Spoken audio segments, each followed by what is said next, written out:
Eh bien, bonjour, bonjour à tous, j'espère que vous allez bien. Me voici de retour sur YouTube pour vous présenter mes 4 propositions pour que les Français deviennent plus forts en anglais. Donc ce sont 4 propositions qui ne sont adressées à personne en particulier, mais qui, si elles étaient appliquées, qui pourraient avoir un effet assez important sur le niveau d'anglais des Français. Alors, la proposition numéro 1, c'est d'abroger toute la réglementation linguistique. Donc, c'est-à-dire tout ce qui concerne la loi Toubon, tout ce qui impose l'utilisation du français au travail, dans le domaine public, sur les pubs, à la radio, enfin, dans tous les endroits où on impose systématiquement le français, il faudrait qu'on enlève complètement toute cette réglementation pour que les gens soient exposés plus régulièrement à l'anglais. Donc c'est assez contraignant d'avoir toujours des choses qui sont traduites, surtout pour ceux qui veulent progresser dans une langue étrangère, parce qu'il n'y a jamais de défi linguistique. Donc, je comprends parfaitement que les gens comprennent exactement ce qui est écrit sur les affiches, etc. Mais pourquoi pas demander aux gens d'aller chercher dans un dictionnaire ou de sortir leur smartphone et de regarder la traduction de ces mots-là.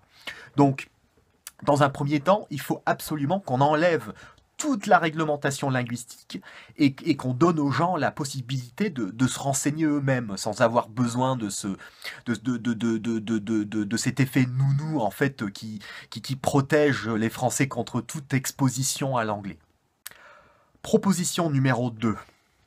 Abolir et même interdire le doublage au cinéma et à la télé. Donc moi quand je vais au cinéma, je n'ai aucune envie d'entendre la voix de quelqu'un d'autre quand je regarde mon acteur préféré. C'est complètement débile, ça n'a pas de sens. Donc qu'on interdise cette pratique arriérée qui n'a plus aucune place dans les cinémas. Il faut absolument qu'on entende la vraie voix de l'acteur en question. Et il n'y a aucune raison pour qu'on garde le doublage. Les gens, ils sont capables de lire. Il n'y a pas de raison qu'on fasse pas de sous-titrage pour tous les films. Donc moi je propose qu'on enlève complètement cette pratique. Il suffit de regarder le niveau d'anglais des Allemands, des Néerlandais, des Scandinaves. Tous ces gens-là, ils sont forts en anglais justement parce qu'il n'y a pas de doublage dans leur pays. Donc voilà, qu'on arrête cette pratique qu'est le doublage. Proposition numéro 3, c'est de changer le système d'enseignement. Donc malheureusement en France, on a toujours ce vieux système d'enseignement qui date de je ne sais pas quand, d'il y a 250 ans. Et le problème avec ce système, c'est que il ne considère pas l'anglais comme étant une langue. C'est traité comme une matière comme les autres. Donc si vraiment on veut que nos enfants deviennent forts en anglais, il faut absolument qu'on arrête de considérer l'anglais comme une matière.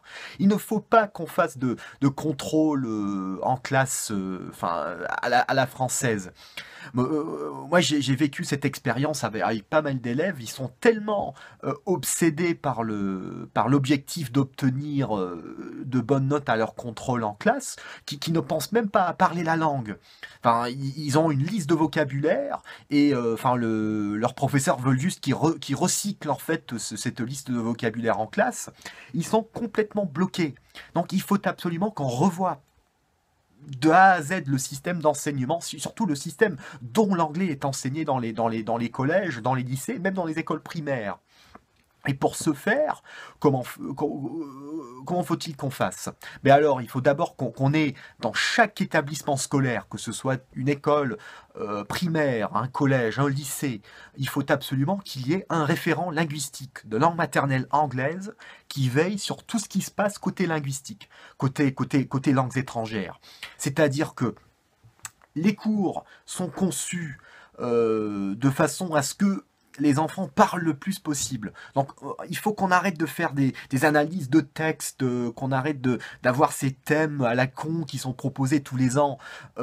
Ces thèmes tellement ces thèmes tellement, tellement difficiles à comprendre. Enfin, ces thèmes sont difficiles à comprendre à tel point que même les professeurs ne sont pas capables de les comprendre, quoi. Il faut quand même qu'on enlève tous ces concepts érudits et abscons qui contraignent nos enfants. Donc il faut absolument qu'on incite les enfants à parler anglais dès l'âge de 3-4 ans. Il existe déjà des organismes qui dispensent des cours d'anglais dans les écoles primaires.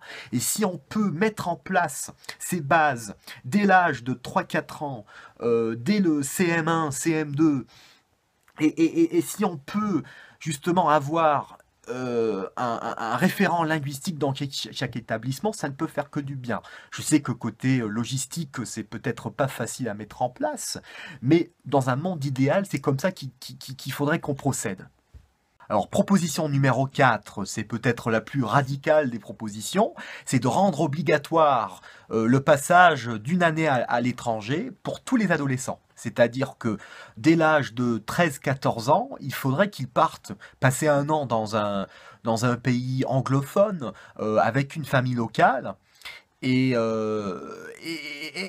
que les adolescents fassent au moins une partie de leur scolarité à 100% en anglais. Et vers 14-15 ans, c'est peut-être le meilleur moment de le faire parce que à cet âge-là, on a d'une part suffisamment de maturité pour pouvoir partir à l'étranger tout seul, et d'autre part, le cerveau est peut-être le plus réceptif à de nouvelles informations linguistiques. Donc voilà, une année obligatoire, une année à l'étranger obligatoire pour tous les adolescents dès l'âge de 14 ans. Voilà donc 4 propositions pour que les Français deviennent plus forts en anglais. Ce sont des propositions qui ne seraient appliquées bien sûr que dans un monde idéal, mais voilà, je tiens tout de même à les faire en espérant que quelqu'un du système scolaire regarderait peut-être un jour cette vidéo et réfléchirait peut-être à la possibilité de mettre en place certains de ces changements. Mais voilà, il ne faut pas non plus rêver, mais au moins je me suis dit que je prendrais le temps de les faire juste au cas où. Voilà. Vos commentaires sont toujours les bienvenus. Merci d'avoir pris le temps de regarder cette vidéo et je vous dis à très bientôt sur YouTube. Au revoir.